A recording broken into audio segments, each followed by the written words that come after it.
A nuclear bomb is the most dangerous weapon we have on Earth, and thousands of them are spread across the world. Just one of these bombs has the power to wipe out an entire city, so what would happen if all of them launched at once?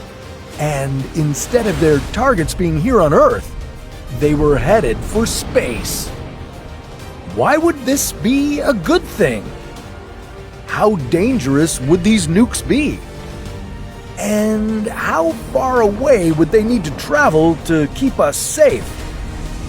This is What If, and here's what would happen if all nukes exploded in space. Okay, before we send all these bombs out into orbit, let's take a closer look at what we're dealing with. First of all, we're not talking about 1 or 2 or even 100 nukes. Latest estimates put the total number of weapons of mass destruction scattered around the globe at approximately 12,705. And it should come as no surprise that they aren't evenly distributed among world powers. Of course, the US and Russia are in the lead by no small number. Between these two historic rivals, they have over 11,000 nuclear warheads. The remaining nuke-possessing countries like China, France, Pakistan, and India have no more than a measly couple hundred. But even some of these smaller nuclear devices could annihilate whole cities, wipe out thousands, if not millions of people, and bring our entire planet to the brink of destruction. So it's finally time to band together and finally get these bombs off of Earth. If we can. We live in an age where sending rockets into space feels like it happens almost every day. But shepherding thousands of nukes off of Earth is a bit more of a dangerous payload than SpaceX is used to handling. This effort would require a plan of action unlike anything before. Let's start with security. Sure, a scenario aiming to remove nuclear weapons and promote world peace is nice to imagine, but let's be real. Handing over nuclear weapons for disposal would be no simple task.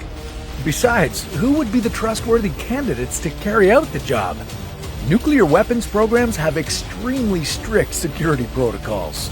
No one individual has the ability to arm or launch weapons alone. And with peace on the horizon, now would be no time to change that. Clearly, a trusted international organization with a commitment to transparency would need to be created just for this project.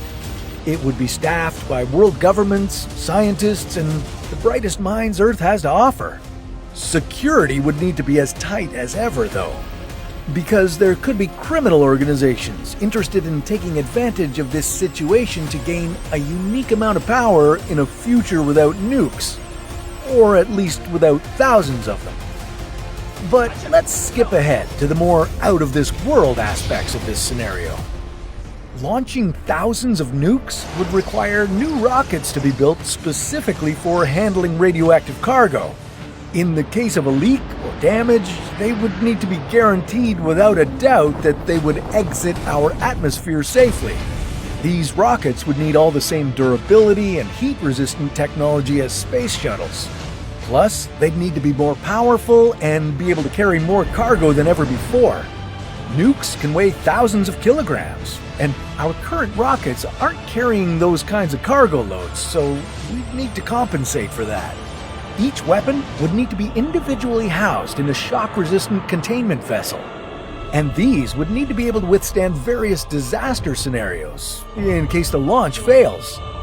One of the most dangerous aspects of this whole mission would be that these warheads would need to be detonation-ready before they leave the ground.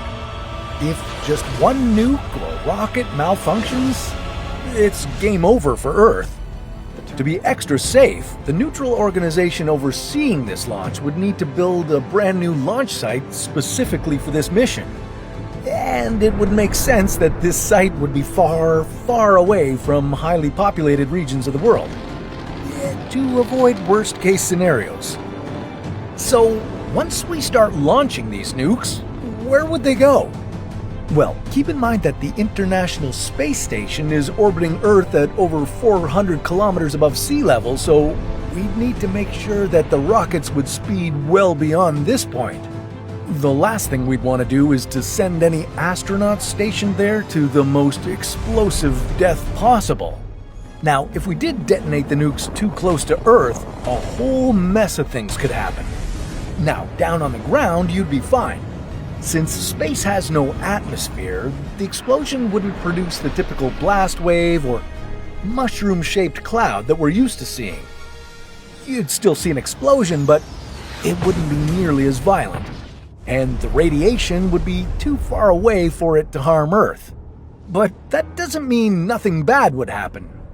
If the nukes were to detonate in our satellite orbit, we'd notice that right away.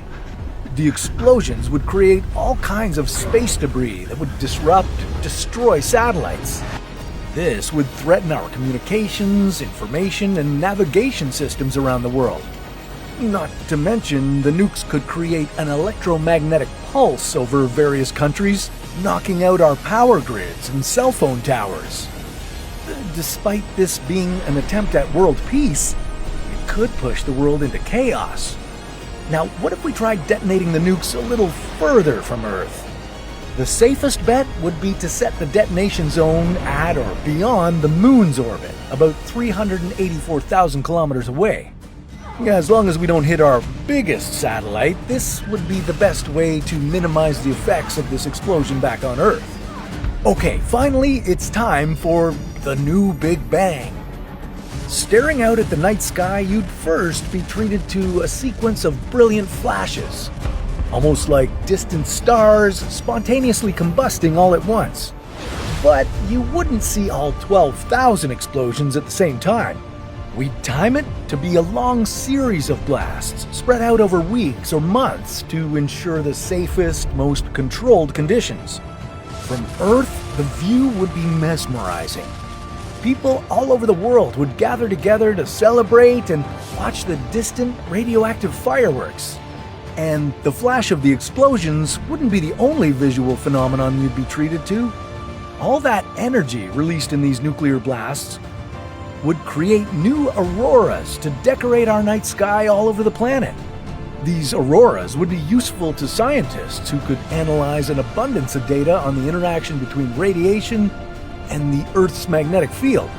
If all goes well and the last explosion goes off without a hitch, it'd be time to celebrate a new era in modern human history. Ever since the first atomic bomb was created in 1945, we've lived on a planet loaded with weapons, capable of destroying all life on Earth. Not anymore. But that doesn't mean the consequences of this master plan wouldn't be potentially dangerous in the long run. All this new debris and radiation traveling further out into space could create disturbances well beyond our planet that we wouldn't even have conceived of. Maybe some future interplanetary astronauts will encounter dangerous clouds of radiation that will threaten their lives and the success of their mission.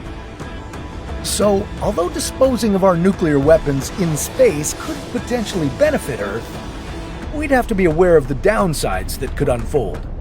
Maybe it would be best if these nukes were detonated in a specific spot out in space, one far away from Earth. I wonder what would happen if we sent these nukes to detonate on Mars.